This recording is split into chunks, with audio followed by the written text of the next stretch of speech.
Kurt Cobain was the lead singer, guitarist, and primary songwriter of the grunge band Nirvana. His bold lyrics and anti-establishment attitude had a significant impact on the mainstream rock music scene.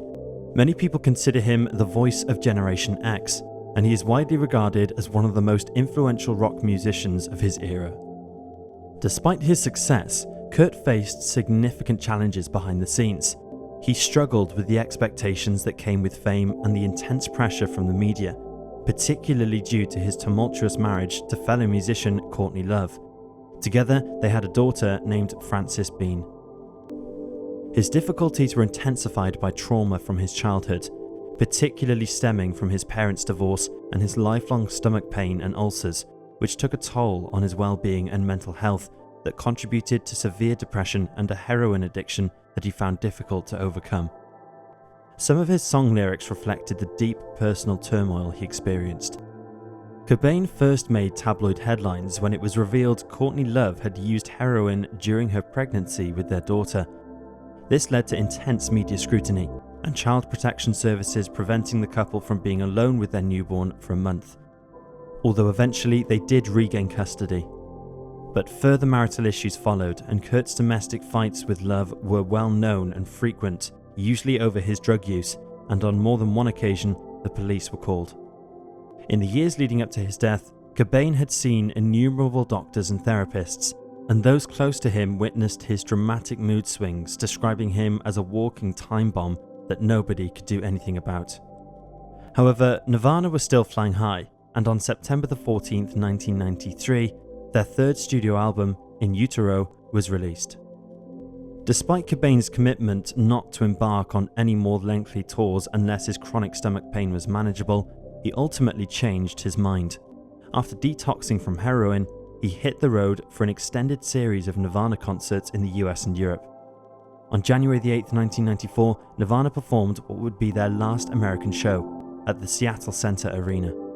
Just under a month later, the band embarked on the European part of their tour.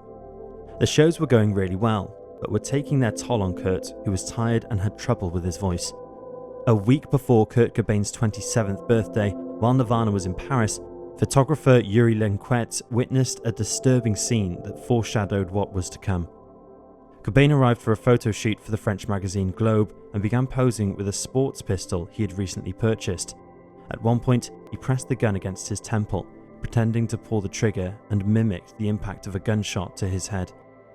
Unsurprisingly, the eerie photos from this shoot have never been released to the public, although these were. After performing in France and Italy, including Rome, Nirvana performed at Terminal 1 in Munich, Germany, on March 1, 1994. Nobody at the gig could have imagined it would be their last. Cobain lost his voice halfway through the performance and went to see a specialist the next day, who recommended he rest his voice and change the way he sang.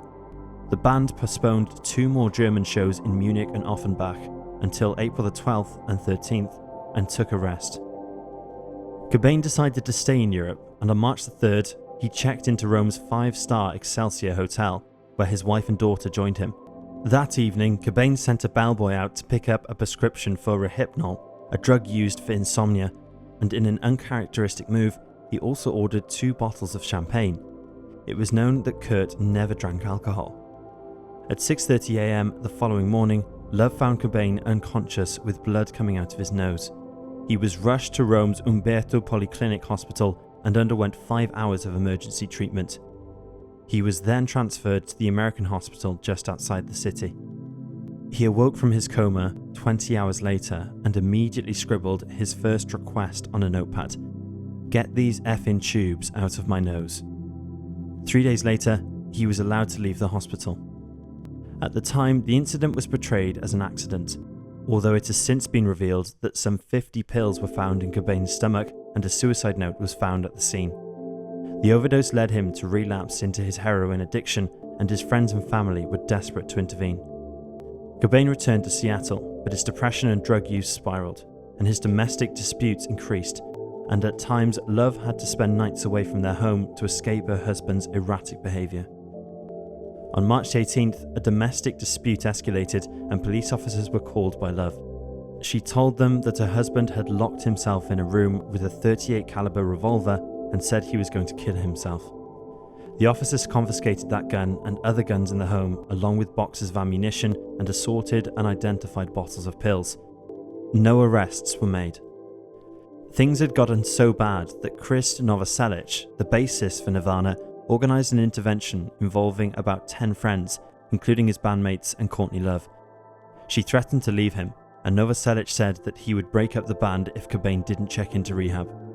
Although Cobain initially resisted, by the end of the tense 5-hour discussion, he agreed to enter a detox program in Los Angeles later that day. However, once at Seattle Airport, Cobain changed his mind and refused to board the flight. Cobain stayed in Seattle 5 more days before agreeing to go to Los Angeles for treatment on March the 30th. Before leaving, he stopped at his friend Dylan Carson's home in Lake City to ask him to purchase a gun for him because he claimed that he had trespassers in his Madrona property. Together they purchased a 6-round Remington model, 1120 gauge shotgun and a box of ammunition for roughly $300, although the sale was in Carson's name. Later, Cobain checked into the Exodus Recovery Center in Los Angeles, where he was visited by his daughter and her nanny. On April the 1st, Cobain called his wife and told her, "Courtney, no matter what happens, I want you to know you made a really good record. And just remember, no matter what, I love you." That was the last time Love spoke to her husband. At 7:25 p.m, Cobain told the clinic staff he was stepping out onto the patio for a smoke. He then scaled the wall and escaped. 5.5 hours later, he was back in his Seattle home, where he found his former nanny, Michael DeWitt, staying there. DeWitt described Cobain as looking ill and acting weird. On hearing the news of her husband's escape, Love cancelled all Cobain's credit cards and hired a private investigator to track him down. However, without realising, this hindered the efforts to trace him. Over the next few days, Kurt Cobain's whereabouts remained unknown. It was believed that he wandered around town and visited a gun shop to purchase shotgun shells. Later, a receipt for the ammunition was discovered at his home. Neighbours reported seeing him in a park looking unwell and wearing a thick jacket. He also spent time with friends who used drugs, but they eventually decided to ask him to leave out of concern that he might overdose. Cobain also stayed at his second home in Carnation, Washington, where a sleeping bag, a drawing of the sun with the words "Cheer Up," and an ashtray containing his cigarettes were found. On Sunday, April the 3rd, someone, possibly Cobain, attempted to make several charges to his credit card.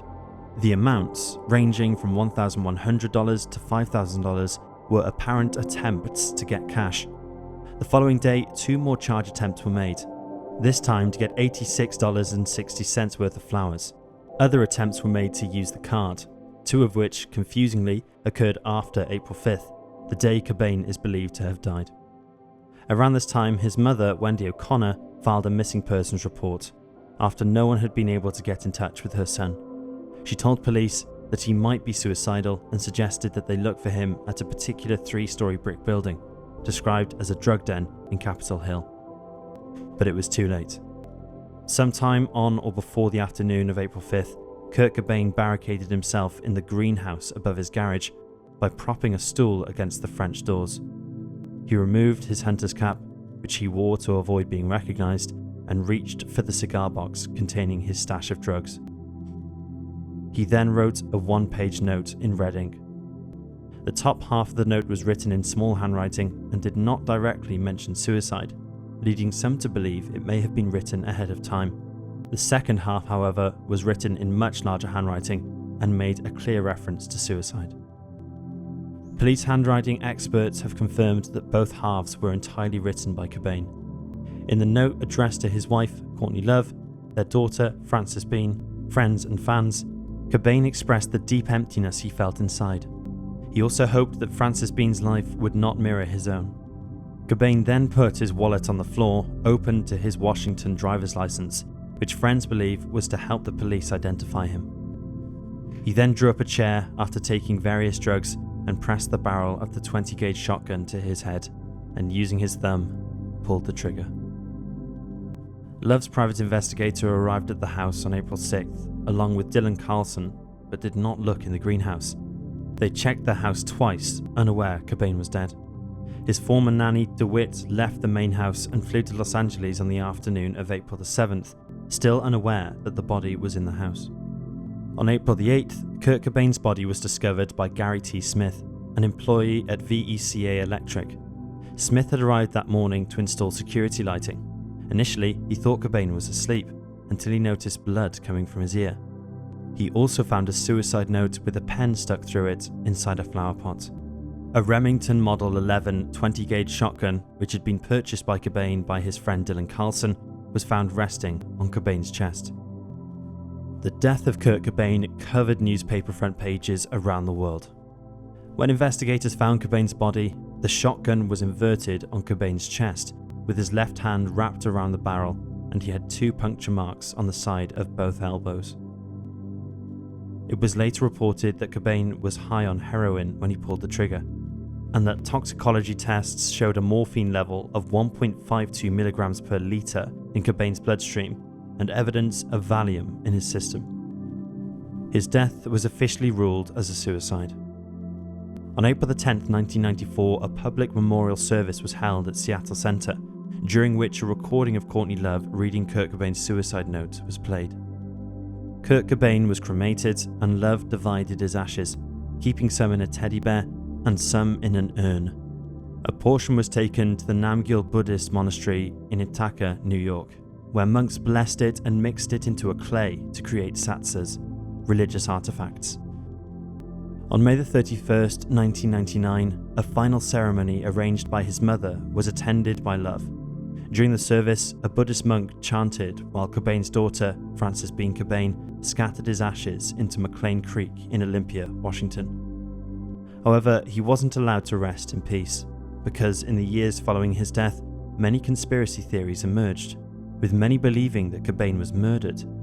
These stories claim there are several discrepancies in the police records, including changes regarding the nature of the shotgun blast. Even the private investigator hired by Courtney Love has expressed suspicion about the circumstances of Cobain's death, suggesting that he had too much heroin in his system to have been capable of pulling the trigger. Some people even point fingers at Courtney Love. To this day, the theories continue, even though the police remain confident that it was a suicide. In 2016, death scene photos were made public. In one of them, Cobain can be seen with a hospital tag on his arm, surrounded by drug paraphernalia. A very sad end to a generational talent who, despite his fame, money and success, could not overcome his inner demons. Rest in peace, Kurt Cobain.